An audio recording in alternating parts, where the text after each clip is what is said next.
Hello दोस्तों, स्वागत है आपके अपने एनसीईआरटी में। आज की इस वीडियो में हम बात करने वाले हैं उत्तराखंड वन दुर्गा के लिए मॉडल टेस्ट पेपर लेके आए हैं, जो कि यहाँ पर 17 पार्ट है। 1 से लेके 60 पार्ट मैंने यहाँ पर दे दिए गए हैं। अगर आपने देखा नहीं, प्लेलिस्ट में जाकर देख सकते हैं। वेरी इंपॉर्टेंट क्वेश्चन मैंने डिस्कस कर रखे वहाँ पर। तो ये आपके सिलेबस बेस्ड पे हैं, जो कि आपके NCERT class 9th and 10th base पे आपको देखने को यहाँ पर मिल जाएंगे। और इसी टाइप के जो क्वेश्चंस हैं वो यूके त्रिपुरेश्वरी पूछता है। तो सिलेबस बेस्ड में सारे आपको देखने को मिल जाएंगे यहाँ पे। जिसको नहीं पता सिलेबस, तो आपको प्ले लिस्ट में मिल जाएगा। और सिलेबस आप लोग देख लेना, वहाँ पर जो है सारे टॉपिक आपको यहाँ पे करवा देंगे। और इसका जो है कंप्लीट कोर्स आपको यहाँ पर करवा रहे हैं, जो कि यहाँ पर मॉडल टेस्ट पेपर के सीरीज जो है चलती रहेगी। और आज जो है 17 पार्ट हम डिस्कस करेंगे। तो पहले क्वेश्चन की ओर बढ़ते हैं। पहला क्वेश्चन है यहाँ पे कि परमाणु भार का अंतर्राष्ट्रीय मानक है। तो परमाणु भार का अंतर्राष्ट्रीय जो मानक है वो कौन सा है यहाँ पे बताना है। तो आपका जो C12 है वो आपका यहाँ पर अंतर्राष्ट्रीय मानक है परमाणु भार का। चलिए बात कर लेते हैं सेकंड क्वेश्चन को, हम डिस्कस कर लेते हैं। यहाँ पर देखिए सेकंड क्वेश्चन लिखा गया है, निम्नलिखित में से किसने आणविक सिद्धांत प्रतिपादन किया था। तो आणविक सिद्धांत का यहाँ पर थ्योरी किसने दी थी ये बताना है। तो इसका जो सही आंसर है वो आपका यहाँ पर जॉन डाल्टन जो है सही आंसर है। डाल्टन ने यहाँ पर आणविक सिद्धांत का प्रतिपादन किया था। क्वेश्चन नंबर 3 पर चलते हैं। तो थर्ड क्वेश्चन है यहाँ पर, किसी परमाणु के बाह्यतम कक्षा में कितने इलेक्ट्रॉन रह सकते हैं। तो बाह्यतम कक्षा में जैसे कि आप लोग जानते हैं कि यहाँ पर ठीक है नाभिक होता है। नाभिक में यहाँ पर प्रोटॉन और न्यूट्रॉन रहते हैं, और इलेक्ट्रॉन जो है कक्षाओं में यहाँ पे बाहरी कक्षा में घूमते हैं। तो बाहरी कक्षा में जो अधिकतम इलेक्ट्रॉन है वो यहाँ पर 8 रह सकते हैं। तो यहाँ पर बी ऑप्शन आपका राइट आंसर होगा। चलिए क्वेश्चन नंबर 4 में चले जाते हैं। तो यहाँ पर देखते हैं क्वेश्चन नंबर 4 है, सोडियम परमाणु में कोर इलेक्ट्रॉन की संख्या। तो सोडियम परमाणु में इलेक्ट्रॉन की जो संख्या होती है वो कितना होता है। तो यहाँ पर इलेक्ट्रॉन की संख्या कितनी होती है, 11 होती है। सोडियम Na यहाँ पर डिनोट करते हैं इसको। और इसकी जो द्रव्यमान संख्या होती है, तो द्रव्यमान जो होता है इसका 23 रहता है। और इसका जो है एक समस्थानिक और 4 जो है रेडियो सक्रिय समस्थानिक होते हैं। अगर यहाँ पर बात करें तो सोडियम की खोज किसने की थी, तो हेम्फ्री डेवी। काफ़ी मोस्ट इंपॉर्टेंट क्वेश्चन बनता है यहाँ पे, हेम्फ्री डेवी। तो हेम्फ्री डेवी ने यहाँ पे सोडियम की खोज यहाँ पर करी थी। और इसकी जो है एक समस्थानिक होता है और 4 जो है आपके रेडियो समस्थानिक होते हैं। एक समस्थानिक और 4 जो है रेडियो समस्थानिक, इनको भी नोट करना है आपको, जितने भी मैं फैक्ट बता रहा हूँ, क्योंकि ये जो फैक्ट है ये आए हुए फैक्ट हैं। क्वेश्चन नंबर 5 की हम बात करें, परमाणु का द्रव्यमान किन मौलिक कणों पर निर्भर करता है। तो परमाणु का जो द्रव्यमान है, कौन कौन से मौलिक कण ऐसे हैं जिस पर वो डिपेंड रहता है, ये पूछा गया है। और इसका जो सही आंसर है वो आपका न्यूट्रॉन और प्रोटॉन।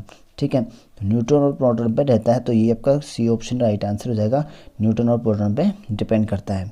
क्वेश्चन नंबर 6 है यहाँ पर, अनिश्चितता के सिद्धांत का प्रतिपादन किया। तो अनिश्चितता का जो सिद्धांत है वो किसने दिया था, ये क्वेश्चन पूछा गया क्वेश्चन है यूके त्रिपुरेश्वरी का। इसको भी आप नोट करना।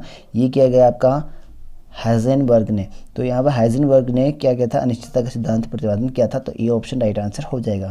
क्वेश्चन नंबर 7 की हम बात करें, नाभिक की खोज रदरफोर्ड ने किन कणों की सहायता से की। अच्छा क्वेश्चन है, मोस्ट इंपॉर्टेंट क्वेश्चन है यहाँ पर। नाभिक की जो खोज की गई थी वो यहाँ पर किन कणों की सहायता से यहाँ पर किया गया था, ऐसा यहाँ पर पूछा गया है। तो ये है अल्फा कणों के सहायता से। तो यहाँ पर जो है डी ऑप्शन राइट आंसर हो जाएगा, अल्फा कण की सहायता। तो अल्फा बीटा गामा इन कणों के बारे में मैंने प्रीवियस वीडियो में बता रखा है, वहाँ पर आप जरूर देख लेना। ठीक है ना, उनके बारे में सारी डिटेल आपको देखने को मिल जाएगा, क्योंकि हम ऐसे जो काफ़ी मोस्ट इंपॉर्टेंट क्वेश्चन है बनते हैं, इनसे सारे मैंने वहाँ पर डिस्कस कर रखा है। तो जरूर देखना प्रीवियस वीडियो को। क्वेश्चन नंबर 8 की हम बात करें, किसी तत्व की रासायनिक प्रकृति निर्भर करते हैं। तो यहाँ पर रासायनिक प्रकृति निर्भर किस पर करती है, कौन सी यहाँ पर बताना है, किस पर जो है तत्व की जो रासायनिक प्रकृति है वो निर्भर करती है, डिपेंड रहता है। वो रहता है आपका संयोजी इलेक्ट्रॉन पर। तो आपका सी ऑप्शन राइट आंसर हो जाएगा। क्वेश्चन नंबर 9 देखिए, किसी तत्व के रासायनिक गुण निर्भर करते हैं। देखिए किसी तत्व के जो रासायनिक गुण हैं वो किस पर डिपेंड करते हैं, ये परमाणु की संख्या पर। तो यहाँ पर परमाणु संख्या पर भी करते हैं। ठीक है ना, तत्व के जो रासायनिक गुण है कई चीज़ों पर डिपेंड करता है। तो ऑप्शन के हिसाब से आपको देखना पड़ेगा किस पर डिपेंड यहाँ पर करता है। यहाँ पर देखिए रासायनिक प्रकृति है, यहाँ पर संयोजी इलेक्ट्रॉन पर करती है, और यहाँ पर जो है परमाणु संख्या पर करती है। तो अलग अलग चीज़ों पर जो है डिपेंड करती है। तो ऑप्शन क्या है उस हिसाब से यहाँ पर देखना पड़ेगा। क्वेश्चन नंबर 10 की हम बात करें तो यहाँ पर देखें, निम्नलिखित में से आपको बताना है कि किसे विभाजित नहीं किया जा सकता। तो कौन सा ऐसा कण है जिसको हम विभाजित नहीं कर सकते हैं? धनायन को कर सकते हैं, परमाणु को कर सकते हैं, नाभिक को कर सकते हैं, लेकिन फोटोन का जो है हम यहाँ पर विभाजित नहीं कर सकते हैं। अगर फोटोन की हम बात करें, 1915 में जो है फोटोन की जो खोज की गई थी, तो आइंस्टीन ने किया गया था इसकी खोज। और ये एक फोटोन क्या है? एक प्रकाश अणु है, ठीक है। और विद्युत चुंबकीय विकिरण का ये मूल कण माना जाता है। तो विद्युत चुंबकीय विकिरण का मूल कण माना जाता है, और इसमें जो द्रव्यमान रहता है आपका 0 रहता है। तो द्रव्यमान क्या रहता है इसका? 0। क्वेश्चन आया हुआ क्वेश्चन है कि किस कण का जो है द्रव्यमान 0 होता है, ये क्वेश्चन पूछा गया है। ऑप्शन दिए होंगे आपको, और फोटोन जो है उस पर टिक कर देना, द्रव्यमान जो है इसका 0 होता है। नेक्स्ट क्वेश्चन देखिए, काफ़ी अच्छा क्वेश्चन है, इंपॉर्टेंट क्वेश्चन भी है, ये क्वेश्चन आया हुआ क्वेश्चन भी है। जीन शब्द का सबसे पहले प्रयोग किसने किया? तो सबसे पहले जीन शब्द का प्रयोग किसने किया था, खोज किसने की थी, बताना है। तो किया गया था आपका जॉन्स मेंडल। तो जॉन्स मेंडल ने यहाँ पर खोज की थी। तो जॉन्स जो आपका राइट आंसर हो जाएगा। कहीं कहीं भी मेंडल भी आपको देखने को मिल जाएगा। तो जॉन्स मेंडल ने यहाँ पे किया था, डी ऑप्शन आपका राइट आंसर हो जाएगा, जिसे हम आधुनिक खोजकर्ता भी कहते हैं। तो आधुनिक जीन की खोजकर्ता भी इसे ही कहा जाता है। तो आपका डी ऑप्शन हो जाएगा। क्वेश्चन नंबर 12 है यहाँ पे, सामान्यतः अंकुर के लिए किसकी आवश्यकता नहीं होती है? तो किसकी आवश्यकता नहीं होती है अंकुर के लिए, पूछा गया है। और यहाँ पर जो है प्रकाश की आवश्यकता नहीं होती है, हवा चाहिए होती, तापमान चाहिए होता है, और यहाँ पर जल चाहिए होती है, प्रकाश कंपलसरी नहीं होता है। क्वेश्चन नंबर 13 है यहाँ पे, किस पौधे में बीज होता है लेकिन फल नहीं होता है? अच्छा क्वेश्चन है। तो ये होगा आपका साइकस। साइकस जो है इसमें क्या होता है, पौधे में बीज तो होता है लेकिन ये फल नहीं होता है। अगर हम बात करें साइकस के बारे में, क्वेश्चन ये आया था कई बार यूके त्रिवृत्ति में पूछा गया, सबसे बड़ा जीवाणु या शुक्राणु, ठीक है, सॉरी, सबसे बड़ा अंडाणु और शुक्राणु कौन सा है? तो आपका साइकस है। क्वेश्चन है आपका, सबसे बड़ा अंडाणु और यहाँ पर शुक्राणु कौन सा है? साइकस है। इसको नोट करना जरूरी है। क्वेश्चन नंबर 14 देखिए यहाँ पे, किस पौधे का फल भूमि के नीचे पाया जाता है? तो कौन सा फल ऐसा है जो भूमि के नीचे हमें मिलता है? तो मूंगफली जो है आपका राइट आंसर हो जाएगा। क्वेश्चन नंबर 15 है, नारियल का खाने योग्य भाग कौन सा है? तो नारियल का जो खाने योग्य भाग है वो यहाँ पर पूछा गया कौन सा है? तो ये आपका भ्रूण पोषण, ठीक है, पोष जो है, भ्रूण पोष जो है आपका नारियल का खाने वाला भाग है। क्वेश्चन नंबर 16 पर आता है, सुगंधित पुष्पों में परागकण किसके द्वारा होता है? तो सुगंधित पुष्प, जो सुगंधित पुष्प होते हैं उनमें परागकण कैसे होता है बताना है। कीट है, पक्षी है, जल है, वायु है। तो ये होता है आपका कीट के द्वारा, ठीक है।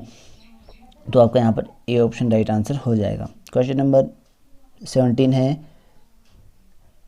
देखिए 17 क्वेश्चन यहाँ पर देख सकते हैं, अनिषेक जनन प्रायः किस में दिखाई देता है? तो अनिषेक जनन जो है किस में दिखाई देता है बताना है। तो 17 का जो आंसर होगा यहाँ पे अंगूर आपका राइट आंसर हो जाएगा। क्वेश्चन नंबर 18 है, तना काठ आमतौर पर किसके प्रवर्धन के लिए प्रयोग किया जाता है? तो तना काठ का जो है आमतौर पर प्रवर्धन के लिए किससे हम यूज़ करते हैं बताना है। तो 18 का जो राइट आंसर होगा गन्ना आपका राइट आंसर हो जाएगा, सी ऑप्शन। क्वेश्चन नंबर 19 है, निम्न में से किस एक की खेती पौधे का प्रतिरोपण करके की जाती है? तो प्रतिरोपण करके कौन सा है बताना है आपको, किसकी खेती ऐसे प्रतिरोपण करके हम कर सकते हैं? तो प्याज की जो खेती है उसको हम प्रतिरोपण करके कर सकते हैं। क्वेश्चन नंबर 20 है, एक सत्य फल परिवर्धित होता है। तो एक सत्य फल परिवर्धित होता है किस में होता है? तो ये आपका किस में होता है? अंडाशय में होता है। तो सी ऑप्शन राइट आंसर हो जाएगा।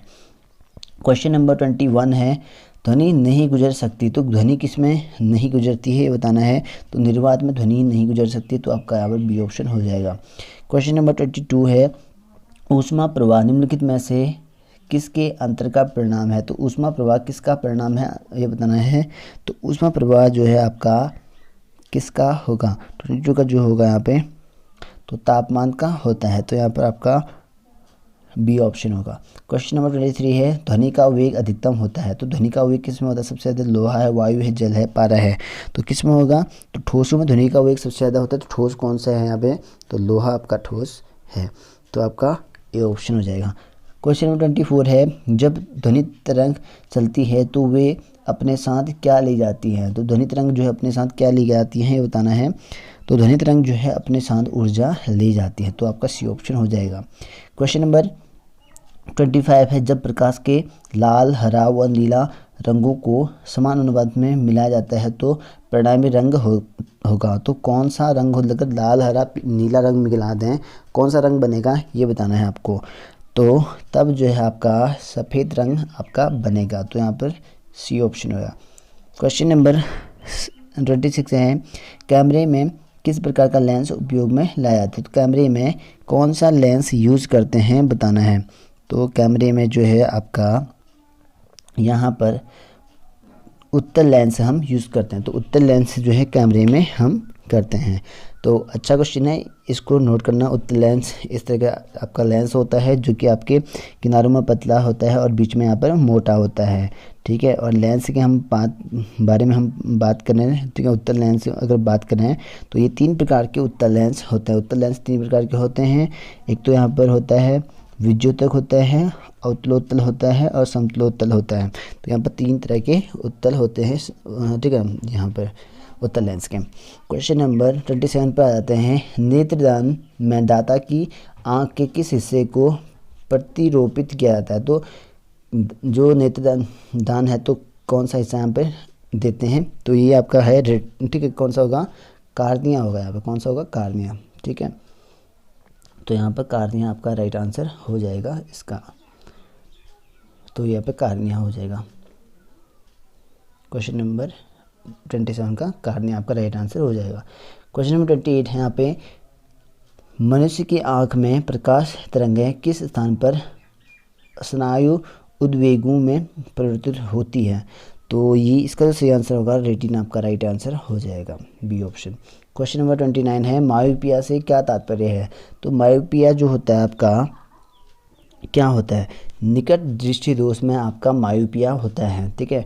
अगर आपको दूर दृष्टि दोष है तो आपको हाइपर मायोपिया होगा। कौन सा होगा, हाइपर मायोपिया। ये क्वेश्चन आया हुआ क्वेश्चन है, हाइपर मायोपिया। तो हाइपर मायोपिया आपका किस में होता है, दूर दृष्टि दोष में होता है, निकट दृष्टि दोष में आपका मायोपिया होता है। इनको भी आपको नोट करना है। क्वेश्चन नंबर 30 है, दूरबीन का आविष्कार क्या। देखिए दूरबीन का जो आविष्कार है कहीं ज़्यादा सस्पेंस भी है इसमें, और इसमें अगर देखा जाए तो यहाँ पर गैलीलियो आपका राइट आंसर दिख जाएगा। वैसे अगर गैलीलियो कभी आपको ऑप्शन नहीं दिखेगा कभी कभी, तो सबसे पहले बात करें दूरबीन का, तो एक व्यक्ति था जिन्होंने बताया था, अज्ञात कोई व्यक्ति थे जिनका नाम पता नहीं है, तो उन्होंने यहाँ पर खोज किया गया था। लेकिन 1608 में जो है, ठीक है, हेस्पी लिस्ट्री ने जो है यहाँ पर इनकी खोज किया गया था।